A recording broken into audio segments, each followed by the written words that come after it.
자, 우리 다 같이 사도신경으로 신앙 고백하겠습니다.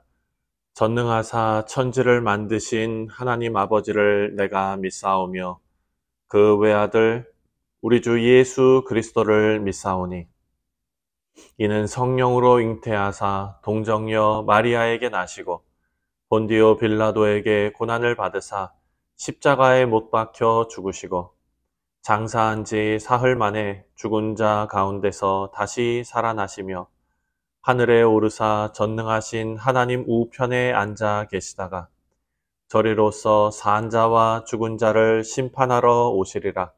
성령을 믿사오며 거룩한 공회와 성도가 서로 교통하는 것과 죄를 사하여 주시는 것과 몸이 다시 사는 것과 영원히 사는 것을 믿사옵나이다. 아멘.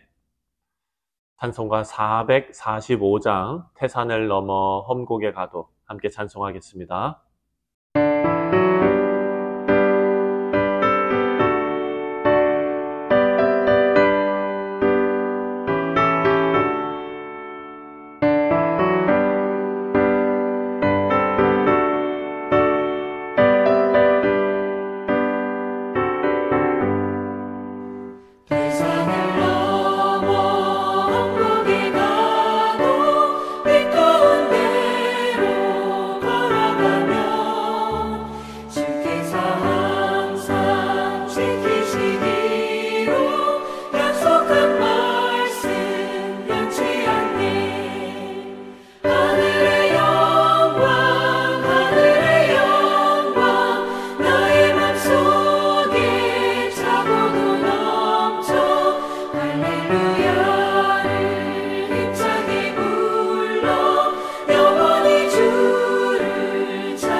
오늘 우리에게 주시는 하나님의 말씀은 시편 105편 12절부터 23절까지 말씀입니다.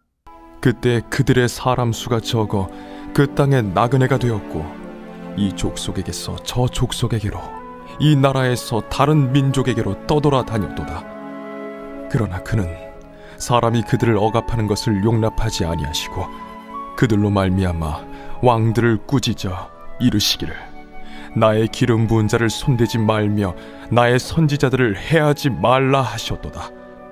그가 또 그 땅에 기근이 들게 하사 그들이 의지하고 있는 양식을 다 끊으셨도다. 그가 한 사람을 앞서 보내셨으며 요셉이 종으로 팔렸도다.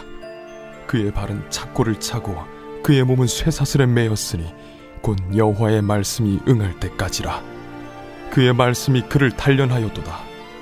왕이 사람을 보내어 그를 석방하며 뭇 백성의 통치자가 그를 자유롭게 하였도다.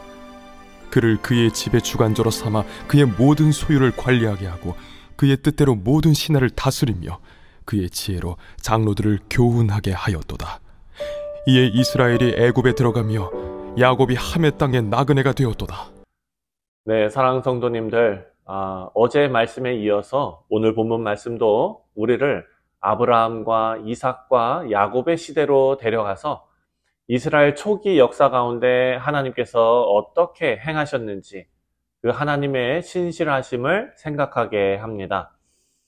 먼저 12절과 13절을 보면은요, 그 당시 이스라엘의 조상 아브라함은 본토 친척 아비집을 떠나서 가나안 땅에서 나그네로 떠돌이 생활을 했다라고 기록하고 있습니다.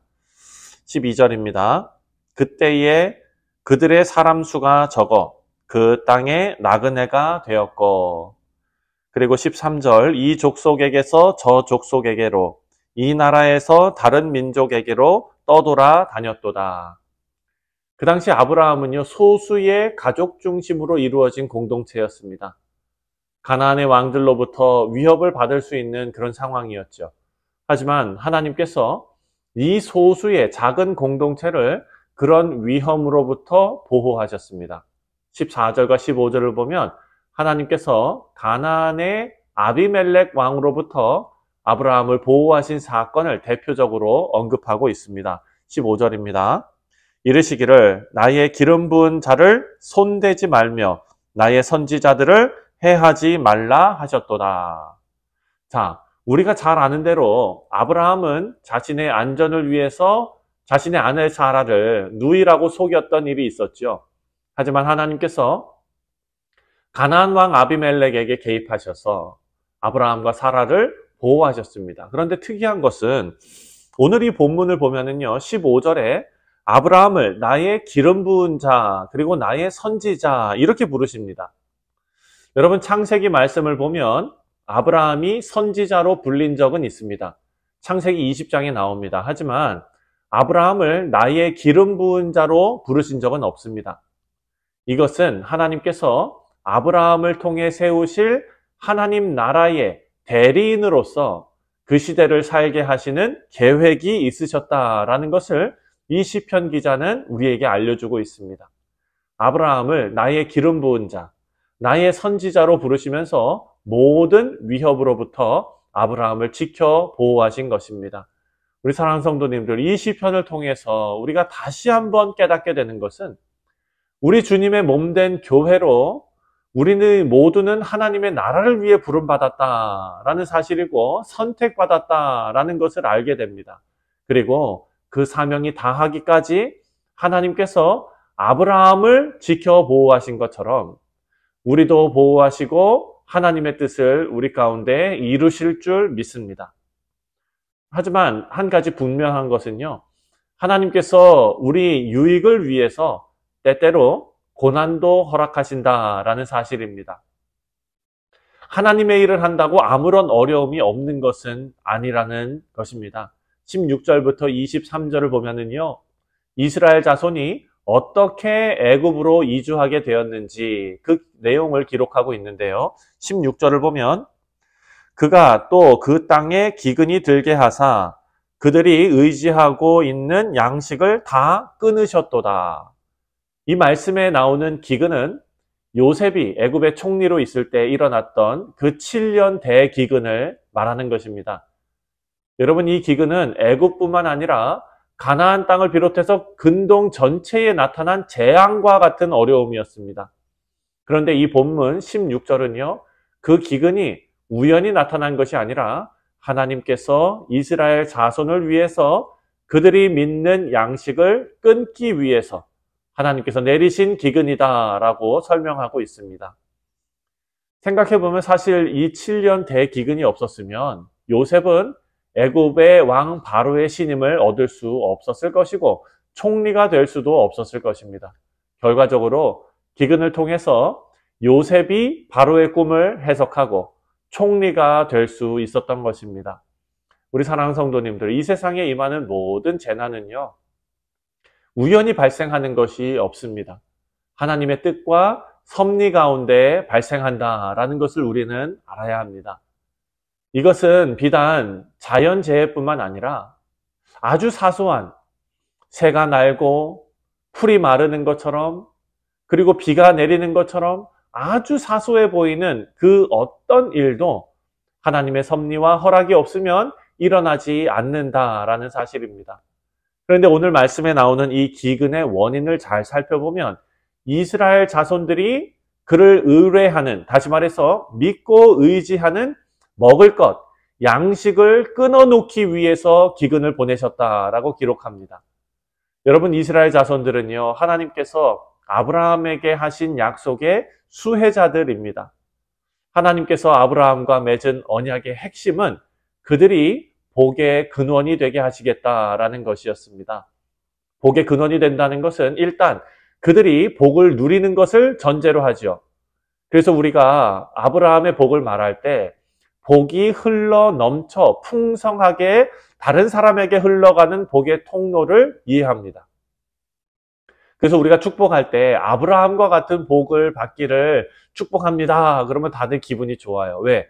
내 삶이 아브라함처럼 다른 사람에게 복이 흘러 넘치기 위해서는 내 삶이 그 복으로 가득 차야 된다는 건 아닙니까?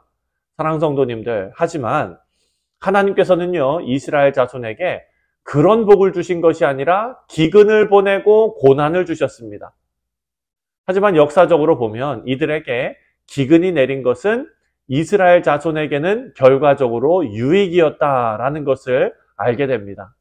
오늘 본문 초반에도 생각했지만 아브라함과 이삭과 야곱으로 이어지는 공동체는 가나안 땅에서 수많은 견제와 공격과 위협을 당하면서 살 수밖에 없는 그런 상황이었습니다. 그 당시 사람들이 계속 가나안 땅에 있었으면 가나안 문화와 우상들로 아마 이들의 신앙의 순수성을 지키기도 힘들었을 것입니다. 그런데 이스라엘 민족을 위해서 하나님께서는 애굽이라는 피난처를 예비하시고 그곳에서 마치 여러분 아이가 태어나서 미숙한 상태로 태어났을 때 인큐베이터 안에서 안전하게 성장하도록 돕지 않습니까? 이스라엘 민족을 이렇게 인큐베이터에서 보호하신, 결과적으로 이스라엘에게 유익한 그런 상황이었다. 이 기근이 변하여 유익이 되었다라는 것입니다. 우리 사랑하는 성도님들, 하나님께서는 우리가 어떤 상황이라도 고통을 당하는 것을 기뻐하지 않으십니다. 하지만 고통에는 뜻이 있고 길이 있을 수 있음을 꼭 기억하시고 하나님의 선하심을 믿으시는 우리 성숙한 성도님들 되시기를 주님의 이름으로 축원드립니다. 성경은 우리에게 범사에 감사하라 라고 명령합니다. 범사에 감사할 수 있는 것은요, 환경에 상관없이 하나님의 선하심을 믿을 수 있을 때 가능한 것입니다. 우리가 잘 아는 고린도후서 4장 17절 말씀, 우리의 잠시 받는 환난에 경한 것이, 가벼운 것이 지극히 크고 영원한 영광의 그 중한 것, 아주 중요한 것, 그것을 우리에게 이루게 한다라는 사도 바울의 고백이 있습니다. 우리 사랑하는 성도님들, 오늘 하루 하나님의 선하심을 신뢰하시고 믿음의 여정에 임하시는 우리 모두가 되시기를 주님의 이름으로 축원드립니다. 기도하겠습니다. 하나님 아버지, 감사합니다. 우리의 지금 받는 이 환난에 경한 것, 이 가벼운 것이 하나님께서 이루실 그 중요하고 정말 그 영광스러운 것과 비교하면 아무것도 아니라는 것을 깨닫게 하여 주옵소서. 그리하여 오늘 하루 하나님과 동행하는 자가 누리는 복된 인생을 살게 하시고 아브라함의 복이 하나님 그 은혜 가운데서 그 자손 대대로 이어졌던 것처럼 우리에게도 하나님의 선하신 복이 함께하기를 간절히 소원하오니 주여 함께하여 주시옵소서. 감사드리오며 예수님의 이름으로 기도하옵나이다. 아멘. 하늘에 계신 우리 아버지여, 이름이 거룩히 여김을 받으시오며 나라가 임하시오며 뜻이 하늘에서 이루어진 것 같이 땅에서도 이루어지이다. 오늘 우리에게 일용할 양식을 주시옵고 우리가 우리에게 죄 지은 자를 사하여 준 것 같이 우리 죄를 사하여 주시옵고 우리를 시험에 들게 하지 마시옵고 다만 악에서 구하시옵소서. 나라와 권세와 영광이 아버지께 영원히 있사옵나이다. 아멘. 네, 사랑하는 성도님들, 오늘 화요일은 선교를 위해서 기도하는 날입니다. 우리 성도님들께서 우리 교회가 후원하는 니칼라가와 그리고 캄보디아를 위해서 기도해 주시고 또 각 선교회에서 후원하는 우리 각 선교지도 위해서 기도해 주시기를 부탁을 드립니다. 우리 다 같이 함께 기도하겠습니다.